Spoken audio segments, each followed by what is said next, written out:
Bonjour, je suis Clotilde et vous écoutez Expat et compagnie, un podcast qui raconte la vie de personnes ayant fait le choix de quitter leur pays d'origine pour s'envoler aux quatre coins du monde vers de nouvelles aventures.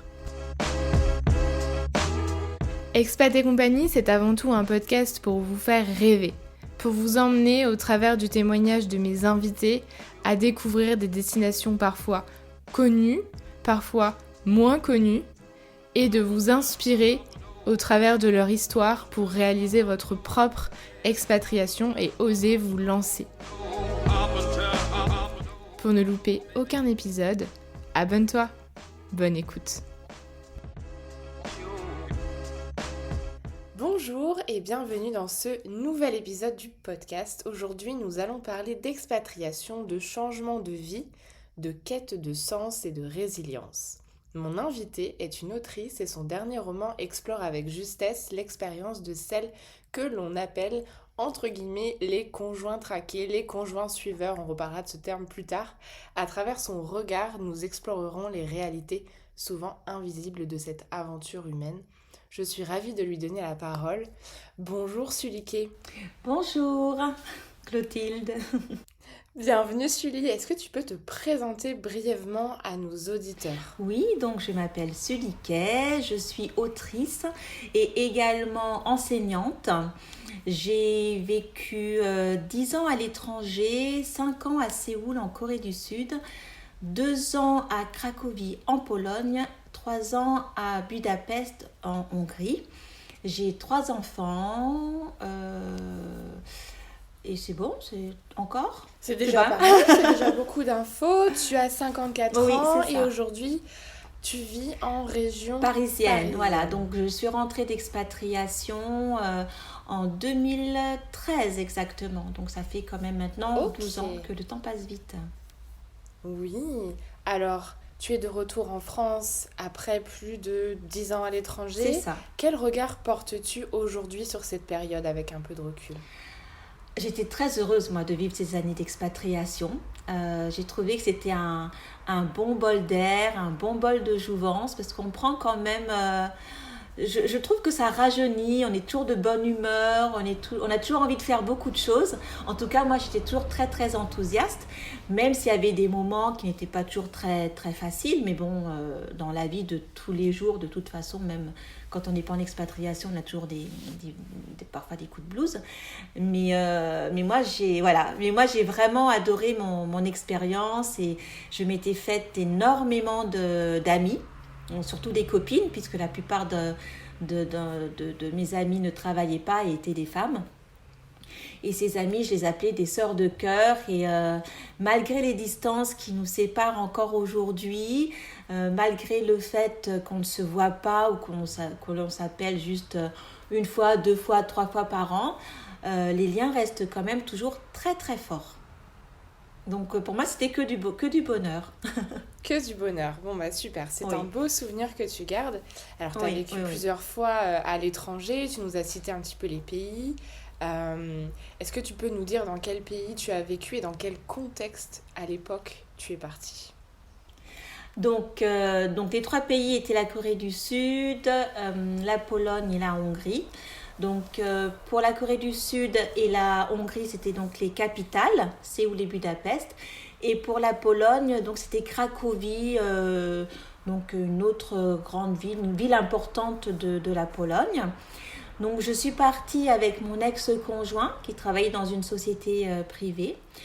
Et pour la première expatriation, donc de 1999 à 2004, donc c'était Séoul. Et je me rappelle qu'à l'époque, je m'étais dit mais moi, je n'irai jamais vivre en Asie. Je ne sais pas pourquoi, mais ça ne me tentait absolument pas. Je me voyais plus dans un pays anglophone. Je suis prof d'anglais, alors peut-être que c'est aussi un peu pour ça. Ah oui, ça explique, voilà. Effectivement, d'accord. Donc peut-être que je me voyais plus en Angleterre, même un pays anglophone africain, mais je ne sais pas pourquoi, pas l'Asie. Alors que à mon niveau, j'aimais bien la culture asiatique, j'aimais bien, voilà. Mais non. Mais bon, T'avais des petits a priori. voilà, j'avais quoi. des a C'était priori. pas sur ta liste. Voilà, ce n'était pas sur ma liste. Et quasiment du jour au lendemain, il a dit on part. Donc on part à Séoul. Alors je connaissais pas du tout Séoul. Je connaissais pas du tout la Corée du Sud. Enfin, je connaissais rien. Je connaissais que, en gros, la Chine de façon très caricaturale en plus. Et en fait, Tu avais quel âge à l'époque, pardon? j'avais 29 ans. En plus, j'étais enceinte. 29 ans, enceinte. Ok. Enceinte du premier enfant. Mais ça s'est super, super bien passé. Donc là, au niveau pour redonner un peu de contexte, tu nous as dit, ton mari, il a annoncé un départ en Corée du Sud. Qu'est-ce qui l'a amené, lui, à partir? C'est professionnellement une opportunité? Oui, professionnellement, voilà. Professionnellement, donc c'était une forme de promotion. En général, je pense que quand les conjoints partent en expatriation, c'est aussi une forme de promotion. Donc voilà, il était sur un grand projet qu'il avait démarré déjà en France et c'était la continuité de ce projet. Donc ça allait de soi pour lui. Pour moi, pas forcément, mais je m'étais dit pourquoi pas. Et puis quand on aime, on ne compte pas. Donc je me suis dit oui, je te suis. Oui, c'est ça, j'allais demander à l'époque, toi, est-ce que tu étais prête à bouger dans un nouveau pays? Professionnellement, est-ce que tu pouvais aussi continuer d'enseigner ou pas?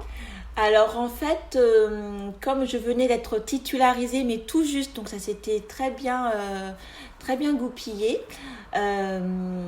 Donc je n'étais pas sûre d'avoir un poste, mais il avait quand même demandé, parce que lui faisait quand même beaucoup d'aller-retour au départ. Il s'était renseigné auprès du lycée français pour voir si je pouvais avoir un poste. Tous les postes étaient pourvus en tant qu'expatriés, parce qu'à l'époque on parlait de postes expatriés pour les enseignants. D'accord. En revanche, il y avait des postes locaux. Et moi, comme je venais d'être titularisée et que je ne pensais qu'à travailler, donc j'étais très contente d'avoir un poste en local. Et je travaillais à temps vraiment partiel, hein. J'avais un tout petit temps partiel. En même temps, j'avais ma petite qui allait naître. Donc voilà, ça m'allait très bien. Je pouvais toujours concilier ma nouvelle vie de maman et ma nouvelle vie en tant qu'enseignante, puisque j'entamais vraiment ma carrière en tant que titularisée, alors qu'avant j'étais plutôt ce qu'on appelle aujourd'hui vacataire. Avant j'étais maître auxiliaire. Ouais. Donc j'étais contente, c'était vraiment tout allait bien. Ouais, donc super, c'est ça, oui, t'as un Voilà. poste en Corée Tout à du fait. Sud, la grossesse, Tout etc. à fait. Ok, donc ça c'est pour Séoul. Et ensuite, donc la Pologne, est-ce que c'est aussi dans un contexte d'opportunité professionnelle du côté de ton Oui, mari? alors toutes les fois où nous sommes partis à l'étranger, c'était toujours pour sa carrière à lui. Alors après Séoul, nous sommes rentrés 4 ans en France, D'accord. de 2004 à 2008. Donc une vie normale en France. Et après, donc de 2004, non de 2000, oh là là, je me perds dans les dates là. De 2008 à 2010, voilà. Donc on part en Pologne pour Cracovie. Alors là, j'ai une petite douche froide. Parce que pour moi, la Pologne, c'était la caricature C'était que du noir et blanc. Je voyais je me rappelais enfant, moi, de Solidarnosc, Wałęsa, les gens qui faisaient la queue pour pouvoir s'acheter des aliments dans les magasins. J'avais vraiment que ces images-là que j'avais eues enfant via la télé, via les informations. Ouais. Et il m'avait dit, mais non, tu verras, c'est pas du tout comme ça. Mais bon, je l'ai suivi. Ouais. Voilà. Et le premier pied qu'on a mis à Cracovie sur la place du Rynek, j'étais enchantée, mais émerveillée. Les immeubles sont tous en couleur. Il y a du jaune, du rouge, du bleu. Ah, c'était beau. Et en plus, on avait été accueillis par un super beau soleil. C'était, je pense, le 30 août, quelque chose comme ça. le 31 août et les enfants faisaient leur rentrée scolaire le lendemain. Ils faisaient toujours les choses à la dernière minute, mon ex-mari, donc voilà. Mais j'ai été émerveillée par cette ville. C'était vraiment le coup de cœur tout de suite. Tout de suite, le coup de cœur à Cracovie. Ok, d'accord. Et du coup, professionnellement, toi, à ce moment-là, est-ce que tu as aussi une opportunité pour Non, toi? alors je n'ai pas eu d'opportunité à Cracovie parce que les lycées français étaient établis à Varsovie. Et à Cracovie, les enfants allaient donc dans une école britannique. Il n'y avait qu'une école britannique ou qu'une école américaine. Donc professionnellement, je n'avais pas de raison de donner de cours de français déjà, puisqu'il n'y avait pas de demande, et de cours d'anglais. Je n'étais pas qualifiée pour donner des cours d'anglais dans des écoles anglophones, internationales anglophones, puisque c'est comme si j'enseignais le français en France dans un établissement français. Donc voilà, donc je suis enseignante d'anglais langue étrangère et non pas de langue maternelle. D'accord. Okay. Donc je n'ai pas travaillé, mais je me suis éclatée quand même, puisque j'ai trouvé de nombreuses activités à faire. Ok, et du coup on revient sur donc ensuite après Cracovie, c'est là que une nouvelle expatriation arrive, une nouvelle expatriation en Hongrie, là aussi pour suivre ton conjoint, ton ex-conjoint. Exactement, toujours, je suis fidèle. Et donc, je suis on va à Budapest.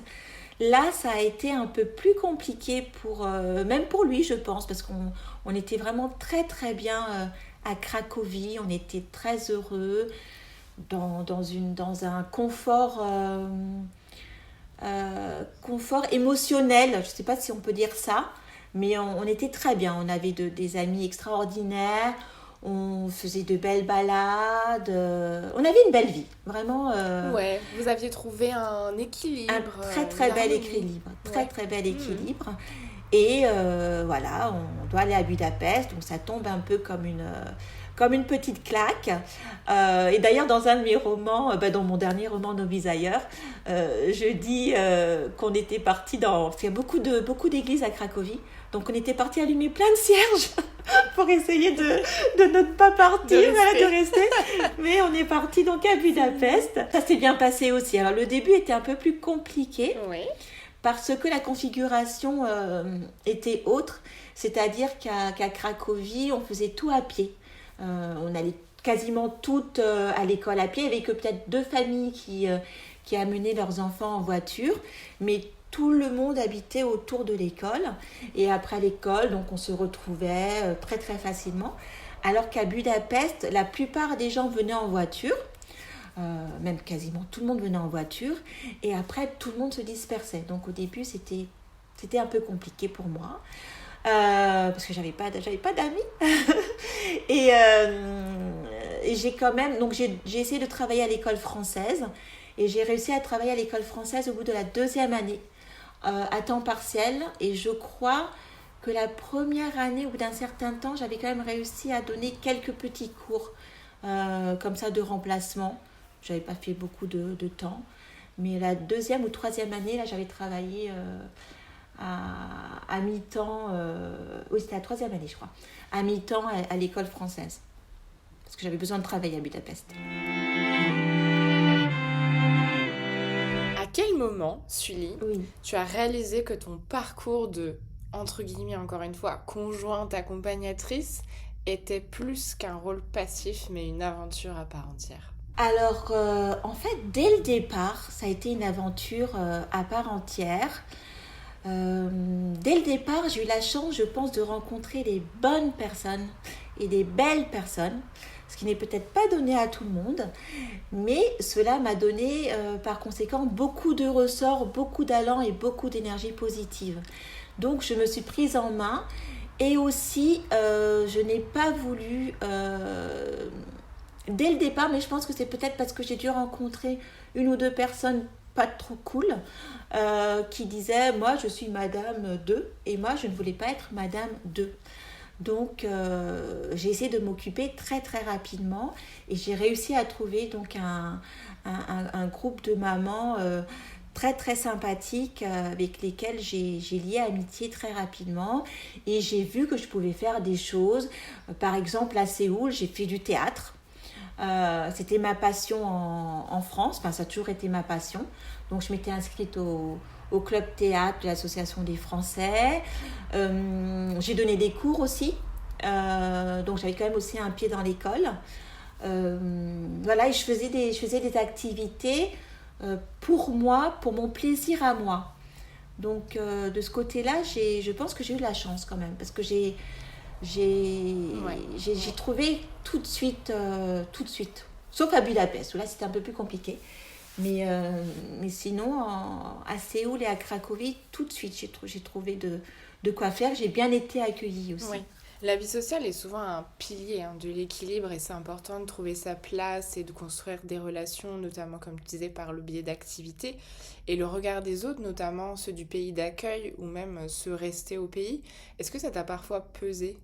Alors, ça dépend dans quelle mesure. Je pense que chez moi, il y a eu deux espèces de facettes. Il y a eu, parce que je suis noire, ça s'entend pas là. Ah non, ça se devine Ça pas. s'entend pas là sur le podcast. Mais j'ai un accent bien français, donc voilà. Euh, et donc, ça dépendait. Par exemple, quand j'étais dans tous les trois pays où j'étais, déjà c'était des pays où il n'y avait pas de noirs, ou quasiment pas de noirs. À Séoul, il y en avait, mais ils faisaient pas. C'était des Américains et la plupart des Américains vivaient sur la base américaine. Donc, dans la rue, on ne les voyait pas. Et souvent, j'étais la seule noire avec ma famille. Et c'est vrai que lorsque je me promenais, les gens me pointaient du doigt. En coréen, on me disait Ipoda, Ipoda. Bon,